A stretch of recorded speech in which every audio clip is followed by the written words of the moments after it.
Hola, avui vinc a denunciar un altre cas de discriminació lingüística que vaig patir ahir, ni més ni menys que al bar o cafè Urgell, a Barcelona, al carrer d'Urgell. I res, vaig decidir que aniria allà, vaig demanar un mojito de maduixa, que és una de les coses que ofereixen al seu bar, i la cambrera no em va entendre. Va dir, què? I jo dic, un mojito de maduixa, sisplau. Vaig tornar a repetir, no em va entendre, i em va dir que un mojito normal. I li dic, no, de maduixa, sisplau.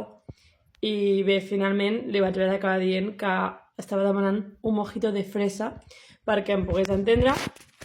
I aleshores el que va passar va ser que va dir, bueno, ja està, tal. Jo vaig procedir a fer la meva ressenya d'una estrella al Google Maps per deixar constància dels fets i em va respondre això. Em va dir, ui, que drama.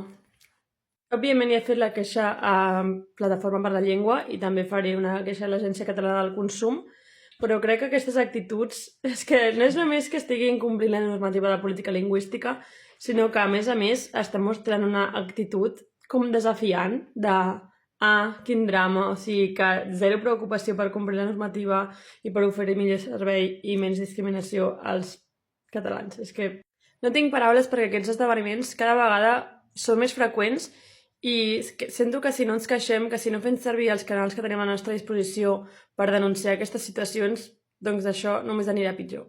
Us animo a tots a denunciar aquest tipus de situacions, a no conformar-nos i a intentar defensar els nostres interessos perquè ja veieu que si no ho fem nosaltres no ho farà ningú. Espero que el cafè Urgell adopti les mesures de correcció necessàries perquè pugui demanar molts mojitos de maduixa més o si no, no hi tornaré.